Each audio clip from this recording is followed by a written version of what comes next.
말씀대로 믿고 살고 누리는 올데이 큐티 배명 목사입니다. 오늘 큐티 본문은 누가복음 23장 26절에서 33절 말씀입니다. 오늘 큐티는 해골이라 하는 곳을 향한 길이라는 제목으로 골고다 언덕을 가시는 예수님에 대한 묵상입니다. 말씀 질문입니다. 왜 예수님은 여자들을 향해 울지 말라고 하셨을까요?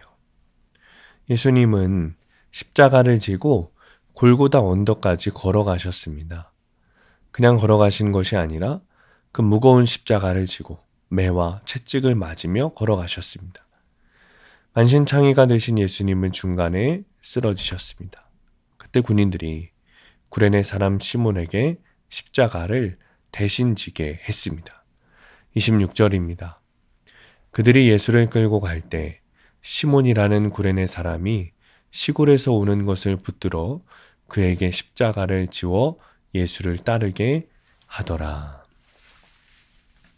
구레네 사람 시몬은 원하지 않았지만 십자가를 지게 되었습니다. 그런데 이것은 화가 아니라 복이었습니다. 후에 그리스도인이 된 그의 두 아들 알렉산더와 루포가 이를 증거합니다. 자원함이 없더라도 주님께서 지워주신 십자가를 지고 주님을 따를 때 구원이 임하게 됩니다. 백성의 큰 무리가 십자가형을 보고자 예수를 따라왔습니다. 그 중에 여자들이 가슴을 치며 슬피 울었어요.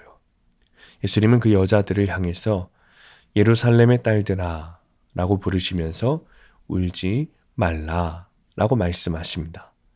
그리고 그들이 울어야 할 대상을 바로 알려주세요. 28절 말씀입니다. 예수께서 돌이켜 그들을 향하여 이르시되 예루살렘의 딸들아 나를 위하여 울지 말고 너희와 너희 자녀를 위하여 울라. 예수님의 죽음은 구원을 위한 희생이며 부활로 열매 맺을 것이기 때문에 울 일이 아닙니다.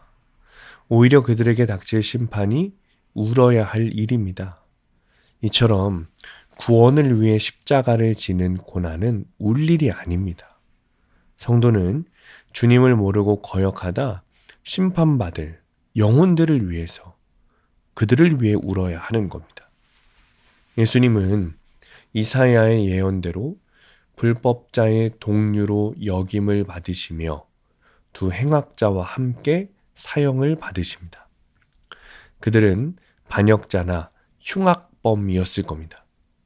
죄 없으신 하나님의 아들이 행악자들과 함께 해골이라는 뜻의 형장에서 십자가에 못 박히시고 그들 가운데 달리셨습니다.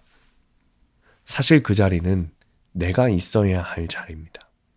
내 죄악이 어떤 행악자보다 작지 않음을 깨달을 때 예수 그리스도의 은혜의 크기를 알고 누리게 됩니다. 적용 질문입니다. 내가 억지로 지게 된 십자가는 무엇입니까? 그것을 잘 지고 주님을 따르고 있습니까? 두 번째, 내가 구원을 위해 애통하며 울어야 할 대상은 누굽니까? 오늘의 원포인트입니다. 구원을 위한 눈물이 있어야 합니다. 주님이 우리에게 십자가의 뜻을 깨닫게 하시고 그 십자가로 인한 구원을 허락하셨습니다. 나도 영혼 구원을 위해서 눈물을 흘리며 십자가 지기를 자처해야 합니다. 오늘도 나를 위해 십자가를 지신 주님의 은혜를 깨닫고 주님이 주신 영혼 구원의 사명을 감당하는 하루 되시길 축복합니다. 기도하겠습니다. 주님, 저를 위해 십자가를 지신 주님께 감사를 드립니다. 그러나 그것이 울 것이 아님은 부활하신 주님을 바라보며 다시 살 구원을 소망하기 때문입니다. 주님, 나도 오늘 영혼 구원을 위해 살아가며 사명의 눈물을 흘리고 자기 십자가를 지고 살아가는 하루가 되게 하여 주옵소서. 예수님의 이름으로 기도합니다. 아멘. 오늘 큐티 말씀을 적용한 한 성도님의 큐티 묵상 간증입니다. 저는 아들 셋을 양육하고 있습니다. 첫째와 막내를 챙기다 보면 둘째 아들은 늘 뒷전이었습니다. 그런데 어느 날 둘째가 기침을 하며 밤마다 잠을 설쳤습니다. 약을 먹이고 기도해줘도 차도가 없었습니다. 저는 기도를 들어주시지 않는 하나님이 원망스러웠습니다. 그러다 문득 이렇게 해서라도 아이에게 부족한 사랑을 채워주라는 하나님의 뜻이 아닐까 하는 생각이 들었습니다. 그날 이후로 저는 둘째에게 사랑을 표현하려고 노력했습니다. 그럼에도 둘째의 산만하고 폭력적인 행동은 갈수록 심해졌습니다. 그런데 하루는 아이와 대화하다가 유치원 친구 4명에게 괴롭힘 당하고 있다는 것을 알게 되었습니다. 그러자 마치 산이 제 위에 무너지고 저를 덮는 것 같은 아픔을 느꼈습니다.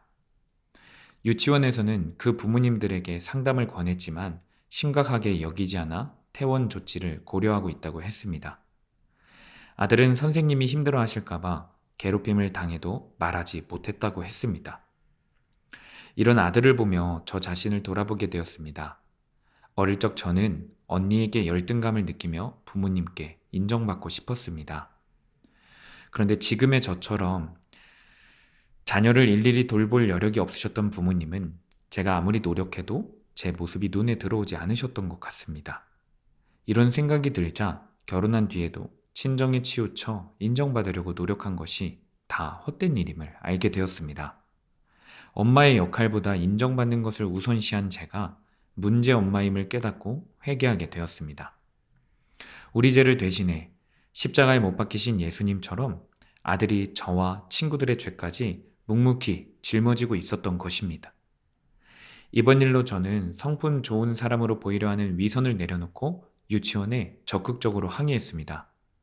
그러자 내 친구도 상담을 받게 되고 수업 분위기도 다시 좋아졌습니다. 아들의 수고로 저의 인정 우상이 얼마나 악한 죄인지 깨닫게 해주셔서 감사합니다. 적용하기. 자녀의 이야기를 잘 들어주고 요구사항에 즉각 반응하겠습니다. 다른 사람의 눈치를 살피지 않고 필요한 말은 꼭 하겠습니다. 오늘도 말씀대로 믿고 살고 누리는 성도님들 되시기를 축복합니다. 큐티와 신앙생활에 도움을 받기 원하시는 분은 네이버에서 수암감리교회를 검색하시거나 유튜브에서 수암감리교회를 검색하시면 도움받을 수 있습니다. 자세한 문의사항은 지역번호 031-482-8047번으로 문의하시기 바랍니다.